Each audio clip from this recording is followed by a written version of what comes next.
Akshaya was a newlywed in Bangalore, navigating the ordinary stresses of her new life. Her mother-in-law ran a notoriously strict household, enforcing rigid schedules and sharp criticisms that kept the home in a state of constant, non-supernatural tension. Seeking a moment of relief from this mental strain, Akshaya decided to break routine. She left for an evening walk during a rainstorm, actively ignoring several warnings to stay inside until the weather cleared. When the rain intensified, she sought shelter under a large ashwath tree. As she shifted her weight in the mud, she stepped on a sharp piece of debris, sustaining a minor cut on her toe that seemed like nothing more than a nuisance. The physical injury was a distraction from the actual mechanism at work. Akshaya had cracked open an earthen pot used by an occultist to bind a wandering soul, releasing a dark vector that immediately latched onto her. Possession functions as a multi-stage parasitic infection. It creeps through the host in phases, beginning the moment a physical or spiritual boundary is breached. Stage 1 of the infection appears as subtle behavioral anomalies. During family dinners, Akshaya began breaking basic social protocols, emitting low, animalistic grunting noises while the rest of the family sat in stunned silence. The psychological hijacking escalated. Her husband woke at 2 a.m. to find her crouched on the floor, cleanly consuming the family's live pet cat. This progressed into stage 2, the complete hijacking of her personality.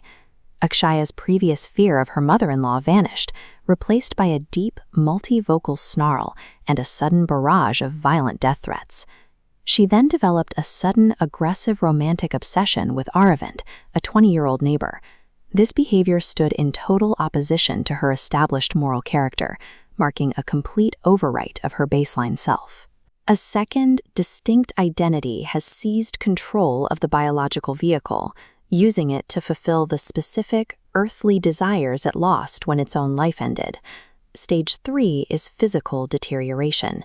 Inside the host, two clashing energy signatures occupy the same physical space, creating constant internal friction.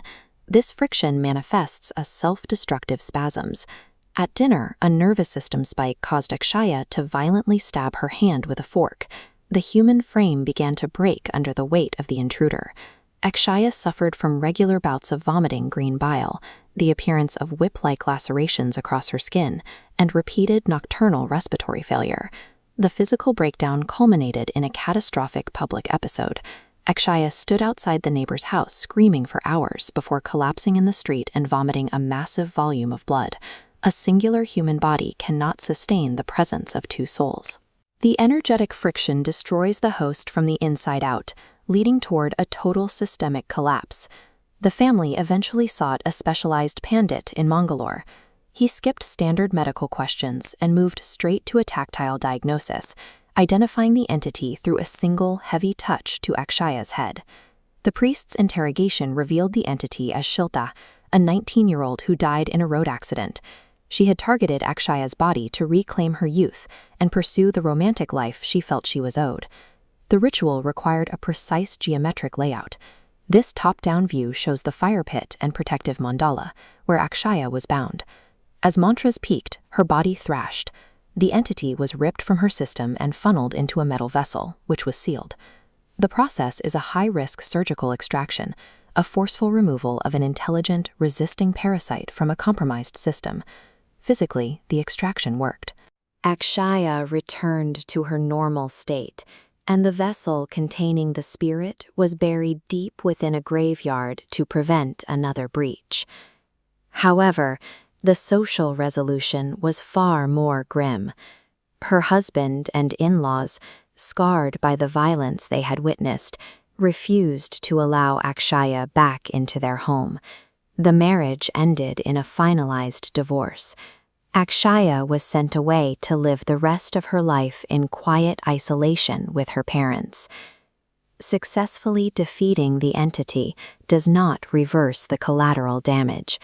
The parasite is eradicated, but the host's life is permanently destroyed in the process.